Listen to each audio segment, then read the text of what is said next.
Bonjour les gars et bienvenue dans cette vidéo. Aujourd'hui, je vais vous montrer une intelligence artificielle que beaucoup de gens négligent. En fait, je suis tombé sur l'intelligence artificielle hier et je me suis demandé pourquoi est-ce que les gens ne font pas les tutos sur ça? Pourquoi est-ce que les gens ne font pas les tutos sur cette intelligence artificielle? Donc, c'est tellement puissant et ça permet en fait de faire énormément de choses. Ce qui est encore marrant dans cette intelligence artificielle, c'est que vous avez pratiquement une version gratuite et vous pouvez utiliser Bolt à l'intérieur, vous pouvez utiliser Slack à l'intérieur, vous pouvez utiliser plusieurs outils à l'intérieur. Une des choses qui est encore plus puissante, c'est que vous pouvez connecter votre compte LinkedIn sur ça pour pouvoir donc automatiser les publications dans votre compte LinkedIn. Donc, en fait, c'est une application en fait d'automatisation, ok? Donc, vous pouvez avoir besoin de faire des publications, par exemple, sur votre compte LinkedIn, et puis vous allez donc tout simplement utiliser cet outil pour pouvoir automatiser la publication sur votre compte LinkedIn. Donc, moi, je ne veux pas que la vidéo dure assez. Je vais juste vous montrer en fait, un petit endroit de cette application. Si vous allez tester vous-même, vous allez me dire en commentaire si c'est important ou pas. Comme vous savez, nous sommes les développeurs, nous sommes les codeurs, donc on va donc rester tout simplement au niveau du code. Donc, vous allez aller sur votre navigateur et vous allez venir ici entrer gumloop.com. Donc, comme vous voyez, le nom, c'est gumloop.com. Donc, gumloop.com. C'est en anglais. Donc, lorsque vous êtes entré dans votre navigateur, vous allez revenir ici. Ça en fait l'interface du site proprement dit. Donc, ça, c'est l'interface du site proprement dit. Et puis, vous pouvez défiler ici. Vous allez voir ici, comme je l'ai dit, c'est un outil d'automatisation. Ok, vous allez voir ici les différents types d'automatisation que vous pouvez faire avec différentes plateformes. On a aussi les modèles d'intelligence artificielle qui peuvent être intégrés à l'intérieur. Donc, on a ici, proprement dit, comme qui est en fait le patron, le puissant qui gère tout. Et on a ici Bolt à ce niveau aussi. On a ici ChatGPT, on a ici DeepSeek, on a ici l'autre intelligence artificielle, par le nom de ça. On a ici l'autre Kling. Donc, il y a tout ici. Et de ce côté, si vous avez toutes les différentes connexions que vous pouvez donc avoir avec cette intelligence artificielle, en fait, la liste n'est pas exhaustive. Il y a tellement de choses. Et puis, vous pouvez voir ici le support agent. En fait, il y a tous les CRM, toutes les informations, vous pouvez donc trouver ça ici là. Comme je l'ai dit plus tôt, vous pouvez le connecter aussi ça avec Slack. Donc, pour ceux qui ne connaissent pas Slack, Slack, c'est en fait une petite interface qui permet aux gens de communiquer et de se faire de communiquer sur plusieurs éléments d'enseignement, de formation, etc. Ce qui est marrant, c'est que vous avez encore ici la Microsoft Teams, vous avez aussi Gmail, vous avez aussi WhatsApp. Donc, c'est ça le plus cool, c'est que vous pouvez aussi automatiser certains éléments dans le chat dans WhatsApp Business. Et ici en bas maintenant, vous allez voir aussi, c'est toujours les trucs qui montrent un peu le fonctionnement de l'automatisation à ce niveau-ci. Ça, c'est un peu l'aperçu l'aperçu en fait en gros de cette plateforme-ci. Maintenant, on va maintenant tester l'application. Pour tester, ce que vous allez faire, vous allez venir ici sur, vous pouvez ici voir quand même les use cases, les ressources ici. Donc, on aura les templates. Vous pouvez avoir accès au blog. Vous pouvez aussi connecter, avoir accès à votre université ici. Vous avez la documentation pour les différents API, donc pour les développeurs qui souhaitent utiliser intégrer cette application dans cette intelligence artificielle dans leur projet. Et vous avez ici modèle enterprise, vous avez ici le prix. Bon, la partie pricing ici, personnellement, moi je n'ai pas prêté attention à ça parce que déjà en regardant ici la version gratuite, on a ici 5 cas de crédit par mois. Ok, donc ça fait 5000 tokens. Vous allez voir ça va être comme étant 5000 tokens par mois. Vous avez ici OneSea, donc connecté à une personne. Vous avez connecté ici un trigger, un courant run, et puis vous avez ici un workflow. Et le plus marrant encore, c'est que vous avez ici les nodes illimitées. Les nodes illimitées, là, c'est en fait les connexions, les automatisations illimitées, en fait. C'est ça, en fait, qui est le plus marrant sur cette intelligence artificielle. Lorsque vous allez maintenant ici par la version pro de 37 dollars par mois, vous avez ici tellement d'éléments qui sont encore ajoutés ici. Imaginez alors si vous êtes maintenant ici avec le custom prix ici, ça veut dire cela que ici maintenant vous contactez vous-même l'assistance et vous fixez votre prix, vous fixez votre budget et eux maintenant vont se charger de faire une configuration pour vous. Comme vous voyez ici, cette partie-ci est réservée uniquement aux entreprises parce qu'il y aura aussi l'administration ici. Donc, cette partie-ci est réservée uniquement aux entreprises. Et on revient encore ici, on revient ici là sur Pro, Free et Enterprise. Donc, on peut me voir aussi un petit aperçu de ce qu'offre la version entreprise à ce niveau-ci. Voilà, il y a tellement d'éléments ici. Donc, il y a tellement de choses. Donc, en tout cas, vous allez consulter. Bon, nous, on revient ici sur la page d'accueil. Donc, ce qui nous intéresse, c'est la page d'accueil. On clique ici sur Get Started. Arrivé ici, on va demander de se connecter. Qu'est-ce qu'on fait ici? Ici, on se connecte maintenant en utilisant le plus raccourci, en fait, Google. Donc, moi, je vous conseille d'utiliser votre compte Microsoft. C'est important. On va cliquer ici sur Connect with Google. Et puis ici, je vais donc choisir ici un compte par défaut. Donc, moi, je choisis ce compte ici. Je vais aller dans ce compte ici et puis je valide ici. On avait demandé sûrement l'authentification en 2 facteurs. OK, on n'a pas demandé l'authentification en 2 facteurs, c'est une bonne chose.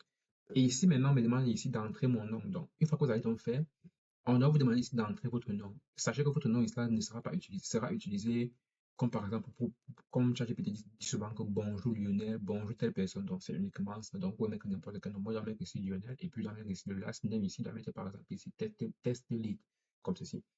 J'appuie sur entrée. Arrivé ici maintenant, comme je l'ai dit, vous pouvez ici connecter votre profil LinkedIn sur cette plateforme ici. On me demande ici d'entrer mon profil LinkedIn. Arrivé ici, moi je vais sauter parce que je ne souhaite pas forcément connecter mon profil LinkedIn à cette application-ci. Donc moi je vais venir ici, je vais mettre ici skip.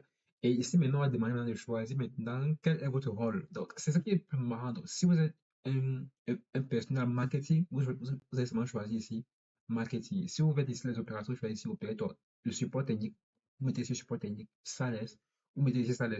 Et moi maintenant, qu'est-ce que je fais maintenant? Moi, puisque je suis dans le domaine de l'informatique, je vais choisir ici domaine ingénierie. OK? Parce que quand vous voyez il y a ingénieur, comment ça veut dire qu'on met déjà ici les balises, ça veut dire que ça sert beaucoup plus à voir avec le code. Moi, je choisis ici ingénierie et puis je valide à ce niveau aussi, je passe en deux. Je patiente quelques instants. Il va maintenant ici essayer d'analyser en fait pour comprendre qu'est-ce qu'il peut me proposer comme fonctionnalité. OK? Là, il va aller faire les recherches. Il va lister en fait ici un ensemble d'éléments qui va donc me permettre de pouvoir faire les recherches ou alors de pouvoir faire certaines choses. Premièrement, ici, on patiente qu'ils finissent. Dieu c'est puissant, putain. Lui, en fait, ici, c'est un peu comme s'il il faisait en fait un résumé de toutes les plateformes qui peuvent me permettre d'avoir accès. On revient par exemple ici au début, vous voyez, comme l'autre agent. Ça, c'est en fait comme l'autre agent. Il est allé, où est-ce qu'il est allé? Il est allé ici, il m'a d'abord salué ici en utilisant le nom, le prénom que j'ai entré ici à l'intérieur. Et puis, il me dit ici, liste pour le request to calendar. Tu peux ici lister tous les différents requêtes que tu as fait, par exemple. Ça, c'est Git. Ça, c'est Git. Liste issue tel calette. Tu peux faire tout search issue tout calette, query métrique. Vous pouvez traduire en français. Donc, vous pouvez installer la traduction sur votre navigateur. Moi, ici, je peux mettre ici français. Et puis, je patiente, ça va traduire automatiquement, je pense bien. Et vous pouvez traduire ça en français pour essayer de comprendre exactement de quoi est-ce qu'il s'agit. Et mais ici, run de code tout le temps. Donc, ça, c'est ce que on va tester. Voilà, et effectivement, il a maintenant mis ici outils de liste de problèmes appelés, outils de recherche de problèmes appelés, outils de mesure de requête appelés, outils de liste d'incidents appelés, exécuter l'outil de code appelé, outils de création de page appelé, outils de création de page appelé au niveau du code. Et effectivement, donc ici, là, on peut utiliser ici Notion ou alors on peut utiliser directement ici un outil de codage, outil de recherche appelé et puis outil d'envoi des messages appelés. OK. Ici, voici un aperçu rigide, voici en fait un aperçu rapide de ce que Gumroad peut faire pour vous. Donc ça, c'est en fait tout ce que cette intelligence artificielle peut faire pour nous. Faites-moi savoir quel outil vous souhaitez connecter et je vous aiderai à configurer vos données réelles. Ce que vous m'avez dit, c'est quoi? Moi, j'ai effectivement ici une communauté sur Slack. Bon, moi, je ne connaissais pas ça. Et puis, j'ai aussi Notion. Je ne connaissais pas ça. Le jeu vidéo, on s'en bat les couilles pour le moment. Moi, je viens ici dit outil de création de page appelée. Je vais faire ici un clic sur ceci. Qu'est-ce qu'il me dit maintenant ici? Il me dit maintenant ici, pour utiliser dans cet outil de création de page appelé, j'aurai ici par exemple à l'entrée ici, je peux peut-être implémenter mon code et je passe ici à l'intérieur dans les paramètres de configuration par exemple de mon application. Je passe ici à l'intérieur de ces différentes applications-ci, état diagnostic et résoudre les échelles de nouvelles tentatives et comme résultat, on aura donc ceci. C'est pas ça qui est le plus marrant. Observez juste. Moi ici, je vais cliquer sur entrée pour avoir accès à l'outil. OK. Actuellement, si je suis à l'intérieur de l'outil, OK? Maintenant ici, puisque je suis maintenant à l'intérieur de l'outil, il y a maintenant plusieurs éléments, plusieurs configurations à faire ou alors plusieurs choses à regarder sur la dashboard. On va ici défiler. Bon, je vais essayer de réduire un peu pour que vous puissiez voir. OK. À ce niveau-ci, on va cliquer sur rejeter. OK. À ce niveau-ci, on a ici l'accueil, on a ici les agents, on a ici les différentes compétences. On peut cliquer sur compétences, on aura ici les différents skills de cette application. On peut voir ici le flux de travail. Dans le si, par exemple, vous avez commencé à créer, par exemple, un workflow, donc un flux de travail, on a ici l'historique à ce niveau-ci. Pour le moment, on n'a rien. On a ici les différentes applications, en fait, les différentes applications que vous avez créées ou alors qui existent. Et on a aussi les différents modèles par grande lot. Comme les modèles ici, comme je vous ai dit, on aura les modèles marketing, sales, les operations, engineering et le support. Et les agents qui sont disponibles à gérer tous ces éléments sont par exemple cet agent-ci qui est spécialisé à faire une tâche bien précise, celui-ci qui est spécialisé à faire une tâche. Donc, chaque agent d'IA ici est spécialisé pour faire une tâche bien précise. C'est ça en fait qui me fascine sur ça. On revient ici en arrière. On peut revenir maintenant ici au niveau des paramètres. Les paramètres, ça, c'est là où vous pouvez configurer tout, modifier votre profil, modifier certains éléments, modifier le seuil d'avertissement de crédit, de 6 à 20% on avertit, etc. On a ici les différents aperçus. Ici, au niveau de la sidebar à gauche. OK. Maintenant, on va maintenant revenir en arrière et on va voir ici effectivement nos 5000 tokens qui est disponible. Donc, comme au début, ils ont dit qu'il y avait 5000 tokens pour nous, on a ici tous nos différents tokens. Bon, pour les applications, voici les différentes applications qui apparaissent ici. Là, maintenant, la page est mise à jour. Vous avez ici toutes les différentes applications qui apparaissent. Vous voyez que vous avez ici, on a pratiquement une panoplie d'applications qui peuvent être connectées à notre outil. Nous, on va venir ici à l'accueil. C'est ce qui nous intéresse le plus. On va venir ici à l'accueil. Vous pouvez ici créer un agent ou alors créer un flux de travail. Bon, vous allez tester ça plus tard. Moi, je vais juste venir ici vous montrer un peu la fonctionnalité pour le codage. Ici, pour le codage, vous voyez ici, ils nous ont recommandé automatiquement, ils recommandent en fait une intelligence artificielle que vous pouvez utiliser pour le codage. Vous avez ici la liste de plusieurs IA à utiliser ici. Voilà, par exemple, ici, Claude Sonnet, on a le plus intelligent Opus, on a ici le plus rapide Gemini, on a aussi Anthropic, on a ici Anthropic qui fournit encore ici d'autres éléments. OK? On a tellement de choses ici là que vous pouvez utiliser. Donc, et ça, c'est puissant en fait. Moi, je vais venir ici. On va par exemple dire ici, créer bon, un site web de marketing. Créer un site web de marketing. Au niveau des applications ici, il peut cliquer ici et on voit que toutes les applications ici là sont activées. Ça veut dire que lui peut aller faire les recherches sur plusieurs endroits. On a ici beaucoup d'applications qui sont activées ici. Nous, on va laisser tout par défaut. On a ici TikTok, on va laisser tout par défaut. Au niveau des compétences, on peut cliquer ici. Oh, les compétences ici, on va laisser. On laisse comme ça. On laisse tout par défaut en fait. Et puis, on valide ici. Et on patiente. On voit la magie opérer.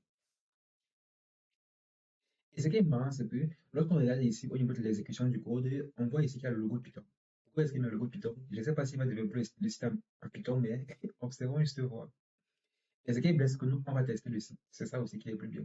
C'est qu'il va nous fournir un lien pour pouvoir donc tester le site. Parce qu'à ton voir.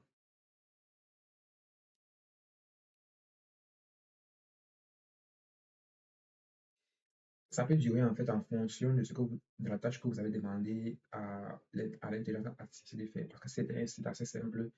Comme par exemple un petit portfolio, alors une petite landing page, il allait directement le faire en un clin d'œil, mais ça prend un peu plus de temps parce que j'ai quand même demandé ici un site de marketing. Donc, on va donc patienter pour voir effectivement ce qu'il est en train de faire. On patiente. Voyez ici, là maintenant, il est en train de commencer la génération du code. Lorsqu'on regarde le constructeur la page, on voit qu'il là, c'est le code CSS qu'il est en train de générer ici. Ça, c'est le code CSS qu'il est en train de générer ici. Et sûrement, il va maintenant générer le code HTML par la suite. Et à la fin, il va ajouter voilà, le code HTML qu'il est en train de générer. Et par la suite, il va sûrement ajouter le code JavaScript à la fin pour ajouter un peu de dynamisme.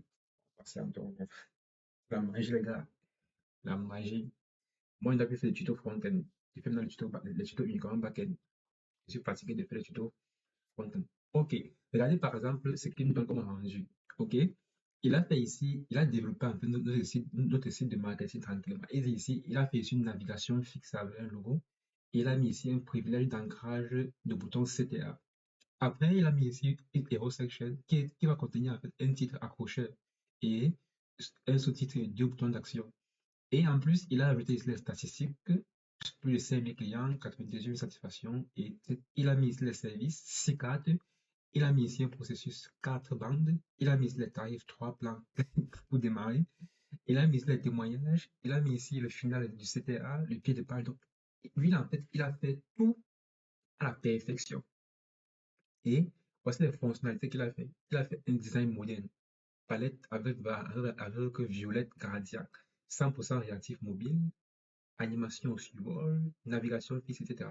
Mais il y a un truc qui ne me plaît pas ici, c'est que je pouvais préciser ici le type de couleur que moi je veux, parce que généralement les sites qui sont générés par l'intelligence artificielle ont toujours une couleur qui tend vers le violet. Donc, quand vous allez voir sur YouTube ou alors quand vous allez voir sur Google, un site dont la couleur tend vers le violet, vous allez sachez que ça, c'est été généré par l'intelligence artificielle. Sauf que celui qui a généré le site n'a pas eu l'amabilité d'aller modifier les couleurs. Donc, moi, il pouvait préciser, par exemple, d'utiliser, par exemple, une couleur blanche, une couleur rose, une couleur marron, une couleur verte, etc. Donc, comme j'ai laissé, il m'a donc généré, en fait, avec la couleur préconfigurée de presque tous les modèles d'intelligence artificielle. Et ici en bas maintenant, il nous donne un lien de pouvoir donc accéder au site. Et il dit maintenant ici, changer le nom de la maquette, de la marque et de l'appareil de couleur en bleu et blanc. Ajouter une section FAQ, traduire l'intégralité du contenu du site en anglais. Moi, je vais voir ce qu'il a généré. Voici maintenant voici tout ce qu'il a généré ici à l'intérieur. Vous voyez ici, voici exactement ce que lui, il m'a généré. On peut descendre ici en bas. On a ici tout ce dont vous avez besoin. On a ici les différentes informations, comment ça marche, les offres, pour chaque ambition. On a tout ça ici en bas. Ils nous font confiance, prêts à faire décoller votre business et le footer. Les gars, dis-moi, ça c'est un seul prompt. Ça c'est un prompt pas structuré, rien du tout. Donc ça c'est un prompt qui n'a pas été structuré. Il n'y a rien sur le prompt. C'est juste, créez-moi un site web de marketing.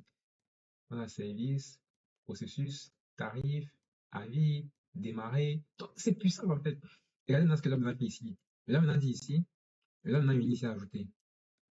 Changer le nom de la maquette et de l'appareil de couleur. On passe maintenant ce qu'il fait. On voit ce qu'il doit faire. Ok, on voit ce qu'il doit faire. Il va maintenant aller changer la maquette de couleur et tout. On patiente encore quelques instants. Vous voyez ici, il vient encore ici de faire les différentes modifications. Et ce qui est marrant encore, ce qui est marrant, c'est que, bon, je ne sais pas si j'actualise ici, là, ça va actualiser ici, je ne sais pas trop. Bon, l'actualisation ici ne fonctionne pas. On va donc revenir ici. On va voir les différentes versions qu'il a fait. Ok, il ferme d'abord ça. On va voir les différentes versions qu'il a fait. Il met ici tous les différents palettes de couleurs qu'il a fait ici. Avant, c'était ça. Après, c'est maintenant ça. On va cliquer sur ça pour voir. Voici maintenant le site. Et là, dis-moi. Voici avant. Voici le site avant. Avant, on était ici.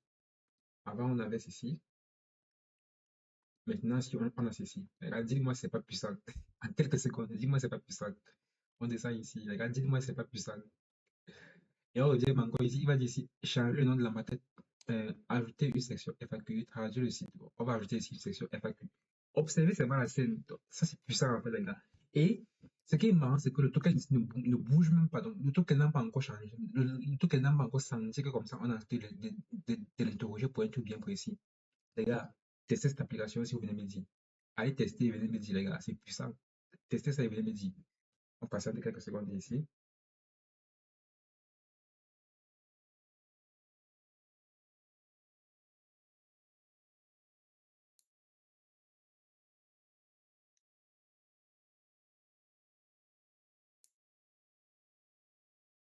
OK. Ici maintenant, il m'a maintenant ajouté ici la section FAQ. On va maintenant voir comment le site se présente actuellement ici. Je vais cliquer dessus et patienter. On va descendre ici en bas. On va cliquer ici sur FAQ. Regardez la magie. Voilà, c'est sur FAQ qui a été ajouté. Responsif, puissant, designé. C'est pas la magie ça. Voilà mon site qui est prêt. Mon site est prêt. Et il y a maintenant ici les icônes ici, que moi en tant que développeur, lorsque je regarde ces icônes, je sens que ce sont les icônes qu'il a injectées comme ça. Si maintenant je peux lui dire, je peux lui demander d'utiliser uniquement les icônes de la librairie Font à Watson pour ne plus avoir ce type d'icônes ici. Et il va le faire. Mais bon, on va s'arrêter ici. Hein. Regardez ici les tokens. Les tokens restent inchangés. Mes 5000 tokens restent intacts. Il me dit ici intégrateur des images ou d'icônes personnelles dans chaque section FAQ. Ça, c'est maintenant ici là que je peux maintenant intégrer les images et les icônes. Traduire la section FAQ en anglais avec le même style interactif. Ajouter 3 questions-réponses complémentaires. Bon, ça ne nous intéresse pas trop. On n'est pas trop intéressé par rapport à ça. Ok, on n'est pas intéressé par rapport à ça.